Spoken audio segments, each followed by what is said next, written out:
بسم اللہ الرحمن الرحیم الحمدللہ رب العالمین والصلاة والسلام علی اشرف الانبیاء محمد وعلی آلہ وصحبہ وامتہ اجمعین۔ عزیز طلبہ کرام، سابقہ ویڈیو کے اندر ہم نے مرزا غلام احمد قادیانی کی تعلیم کی بابت گفتگو کی تھی اور کچھ باتیں اس میں سے رہ گئی تھیں ویڈیو کا دورانیہ بڑھنے کی وجہ سے۔ آج کی اس ویڈیو کے اندر میں سابقہ عنوان کو یعنی مرزا قادیانی کی تعلیم کے عنوان کو مکمل کرنے کے بعد پھر اگلے جو ہمارا نیا پوائنٹ ہے اس کی طرف بڑھتے ہیں۔ مرزا قادیانی کی تعلیم کے جو تذکرہ ہو رہا تھا اس میں اس نے جو اپنے اساتذہ کے نام لکھے تھے ان سے متعلق سابقہ ویڈیو میں آپ نے پڑھا تھا، ان میں ایک نام تھا گل علی شاہ کا۔ دیکھیے ان کے بارے میں وہ لکھتا ہے، اور بعد اس کے جب میں 17 یا 18 سال کا ہوا تو ایک اور مولوی صاحب سے چند سال پڑھنے کا اتفاق ہوا، ان کا نام گل علی شاہ تھا۔ ان کو بھی میرے والد صاحب نے نوکر رکھ کر قادیان میں پڑھانے کے لیے مقرر کیا تھا۔ مرزا قادیانی نے جو گل علی شاہ سے پڑھنے کا دعویٰ کیا اور ساتھ میں یہ کہا کہ وہ بطور نوکر کے ان کو مقرر کیا گیا تھا میرے پڑھانے کے لیے، یہ مرزا قادیانی کا صریح جھوٹ ہے اور یہ مرزا قادیانی کی تعلی ہے، اس نے غلط بیانی سے کام لیا ہے۔ اس کی وجہ یہ ہے کہ مولوی گل علی شاہ شیعہ مذہب کے ایک فاضل اجل تھے، بڑے بڑے رئیس ان کے آستانہ پہ حاضر ہوا کرتے تھے، بلکہ مرزا غلام احمد کے والد مرزا غلام مرتضیٰ بھی بٹالہ میں ان کے دسترخوان کے ریزہ چیں تھے۔ گل علی شاہ کسی رئیس کی در و دولت پر کبھی نہیں گئے کہ جائے کہ حکیم غلام مرتضیٰ جیسے فقیر کی نوکری کرتے اور اس کے ہاں حاضری دیتے۔ تو یہ مرزا قادیانی کا جھوٹ ہے، اور آپ اس کا اندازہ اس سے بھی لگائیں یا اس پہ آپ کو یقینی کیفیت اس بات سے بھی حاصل ہوگی کہ مرزا قادیانی کے اوپر گل علی شاہ صاحب کے پوتے سید باقر حسین حمدانی نے یہ بھی ارادہ کیا تھا کہ وہ ازالہ حیثیت عرفی کا دعویٰ کریں گے کہ مرزا قادیانی نے ان کے دادا کی توہین کی ہے، اگرچہ وہ اس کو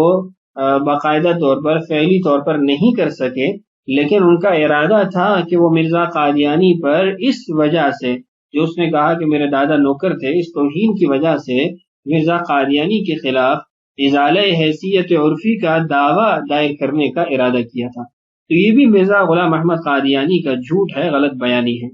تو یہ مرزا قادیانی کی جو تعلیم تھی اس سے متعلق میں نے آپ کے سامنے کچھ باتیں عرض کی ہیں۔ آپ اگر مرزا قادیانی نے جتنی عبارتیں اپنی کتب میں کتاب البریہ میں یا اس کے بیٹے نے سیرت المہدی وغیرہ میں جو لکھی ہیں کہ مرزا قادیانی نے تعلیم کیسے حاصل کی، اگر آپ ان تمام تر باتوں کو پڑھتے ہیں تو اس سے دو باتیں حاصل ہوتی ہیں۔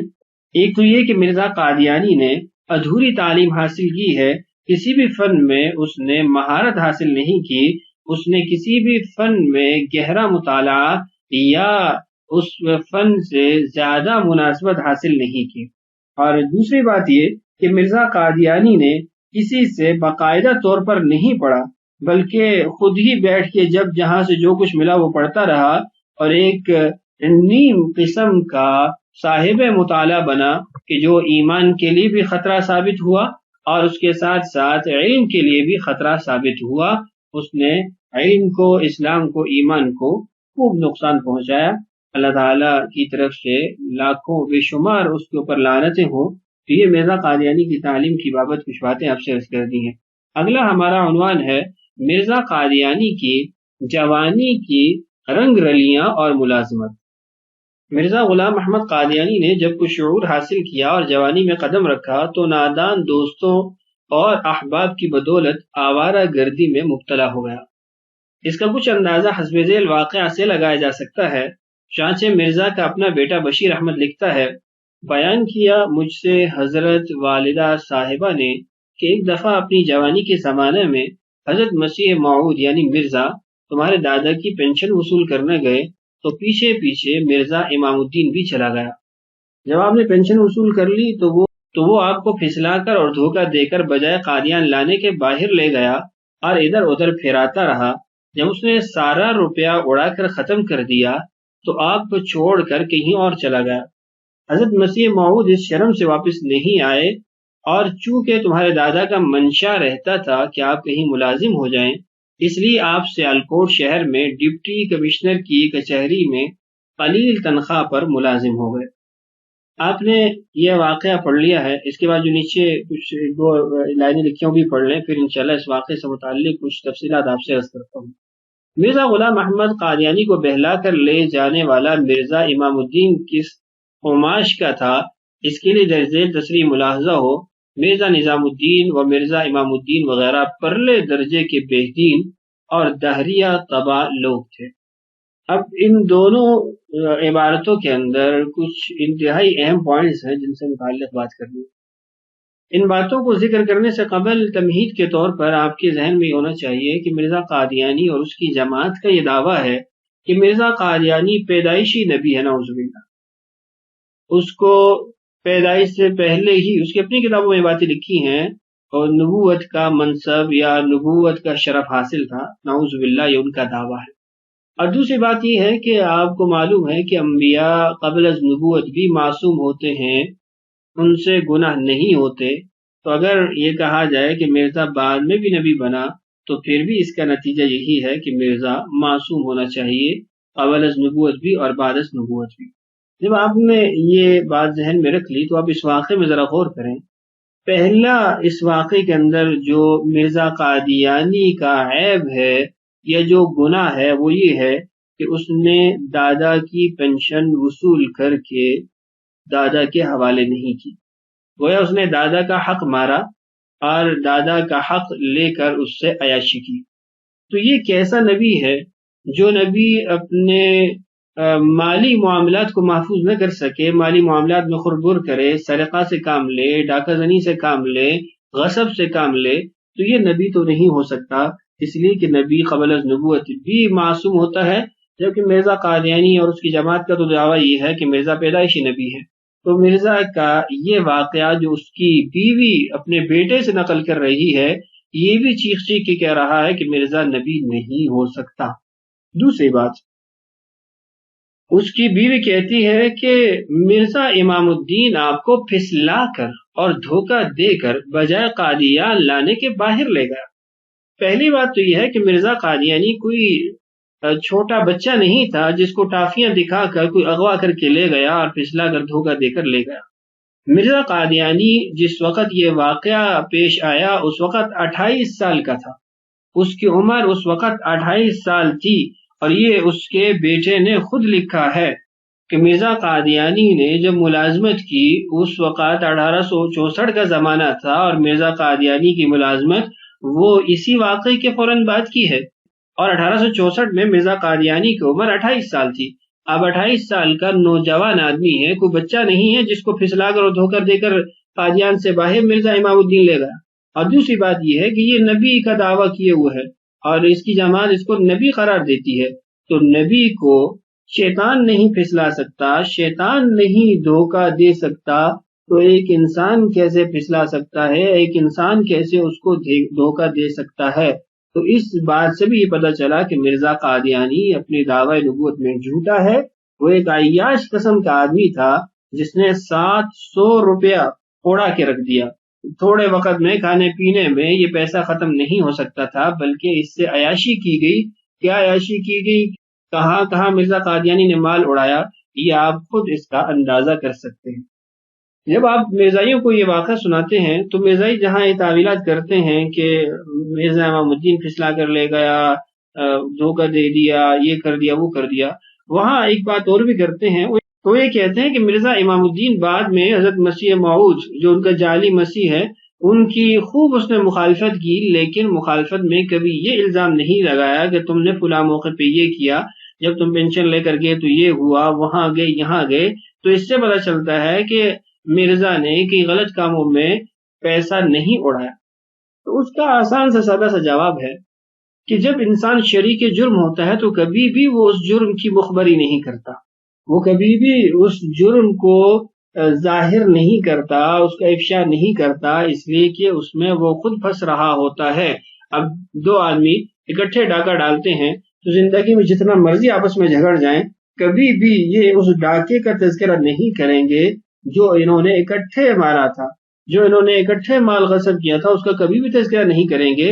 اس لیے کہ مخبری کرنے والا، بتانے والا، وہ خود بھی اس میں شریک تھا، وہ خود پھنس جائے گا۔ اور مرزا امام الدین جس کی صحبت میں مرزا قادیانی نے دن گزارے ہیں اور اس کے ساتھ جا کے عیاشی کی ہے، وہ کس درجے کا آدمی ہے آپ اسی عبارت میں پڑھ چکے ہیں۔ سیرت المہدی میں مرزا قادیانی کا بیٹا خود ہی لکھتا ہے کہ وہ پرلے درجے کے بے دین اور دہریہ طبع لوگ تھے۔ تو مرزا قادیانی اپنی جوانی میں دہریہ طبع کے لوگوں کے ساتھ رہتا تھا، پرلے درجے کے بے دینوں کے ساتھ رہتا تھا اور پھر ان کے ساتھ مل کے عیاشی کرتا تھا۔ اور جب اس نے دیکھا کہ اب روزگار لگانا ہے اور حکومت برطانیہ کا جو نمک ہے اس کو حلال کرنا ہے، تو اس نے اسلام کی بید خونی شروع کر دی اور دعوی نبوت گاڑ دیا۔ یہ تھا ہمارا اگلا پوائنٹ۔ اب اس کے بعد جو ہمارا پوائنٹ ہے وہ ہے حکومت برطانیہ کا منظور نظر، کہ مرزا قادیانی وہ برطانیہ حکومت کا خود کاشتہ پودا تھا۔ میں اس کی زیادہ تفصیلات تو ذکر نہیں کروں گا کہ جو مرزا نے اپنی کتابوں میں لکھی ہے اپنے باپ کے بارے میں، اپنے بھائی کے بارے میں، کہ وہ کس قدر وفادار تھے، اس کا خاندان کس قدر وفادار تھا، میں ان تفصیلات میں تو نہیں جاتا، لیکن یہ عبارت پڑھنے کے بعد میں ایک آپ کے سامنے فقرہ یا عبارت ضرور مرزا قادیانی کی ہی کتاب سے رکھوں گا، جس سے آپ مرزا قادیانی کی وفاداری کو اچھے طریقے سے محسوس کر سکیں گے اور آپ کو علم ہو جائے گا کہ مرزا انگریزوں کا کس قدر وفادار تھا۔ پہلے عبارت پڑھ لیتے ہیں۔ سیالکوٹ میں ملازمت کے دوران مرزا غلام احمد نے یورپین اور بعض انگریز افسروں سے پینگیں بڑھانا شروع کی۔ سیالکوٹ کی ملازمت بھی قادیانی تاریخ کا ایک بڑا دلچسپ باب ہے۔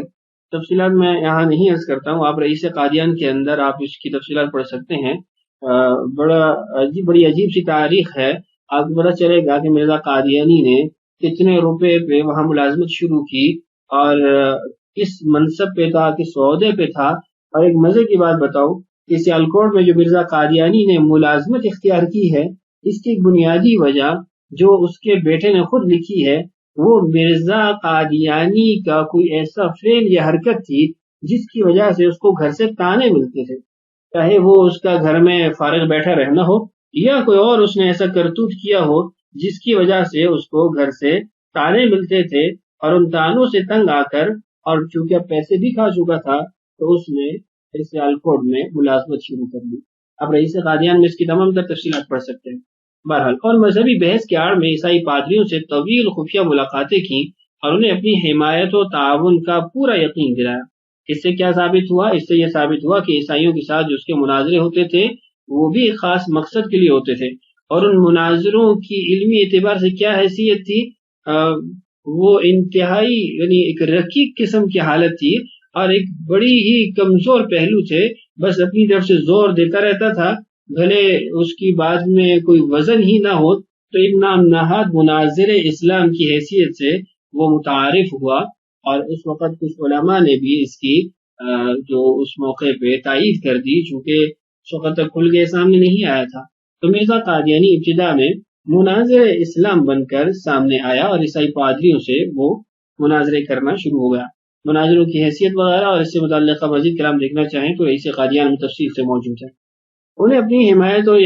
تعاون کا پورا یقین دلایا، چنانچہ سیرت مسیح موعود مصنف مرزا محمود صفحہ 15 پر ربوہ میں برطانوی انٹیلیجنس سیالکوٹ مشن کے انچارج مسٹر ریورنڈ وٹلر کی مرزا سے ملاقات کا ذکر موجود ہے۔ یہ 1868 کی بات ہے۔ اس کے چند ہی دن بعد مرزا غلام احمد قادیانی نے سیالکوٹ کچہری کی ملازمت ترک کر کے قادیان میں مستقل سکونت اختیار کر لی اور تصنیف و تالیف کا کام شروع کر دیا۔ مرزا صاحب ڈپٹی کمشنر سیالکوٹ کی کچہری میں 1864 سے 1868 تک 4 سال ملازم رہے۔ سیرت المہدی حصہ اول صفحہ نمبر 145 تا 158 تلخیص کے ساتھ اس کو یہاں پر ذکر کیا گیا ہے۔ مرزا قادیانی حکومت برطانیہ کا منظور نظر تھا اور ان کا وفادار تھا۔ آپ ایک اقتباس یہاں پڑھ لیجئے، مزید تفصیلات آپ کو کتب میں مل جائیں گی، آپ خود اس کو ملاحظہ کر سکتے ہیں۔ میں ایک اقتباس یہاں آپ کے سامنے روحانی خزائن جلد 3 صفحہ نمبر 350 جو کہ کتاب البری ہے اس میں موجود ہے، اس میں لکھتا ہے، صرف یہ التماس ہے کہ سرکار دولت مدارہ ایسے خاندان کی نسبت جس کو 50 برس کے متواتر تجربہ سے ایک وفادار جان نثار خاندان ثابت کر چکی ہے، اور جس کی نسبت گورنمنٹ عالیہ کے معزز حکام نے ہمیشہ مستحکم رائے سے اپنی چٹھیات میں یہ گواہی دی ہے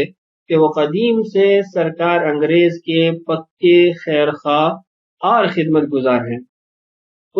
اس خود کاشتہ پودا کی نسبت نہایت ہی حزم اور احتیاط اور تحقیق اور توجہ سے کام لے، اور اپنے ماتحت حکام کو اشارہ فرمائے کہ وہ بھی اس خاندان کی ثابت شدہ وفاداری اور اخلاص کا لحاظ رکھ کر مجھے اور میری جماعت کو ایک خاص عنایت اور مہربانی کی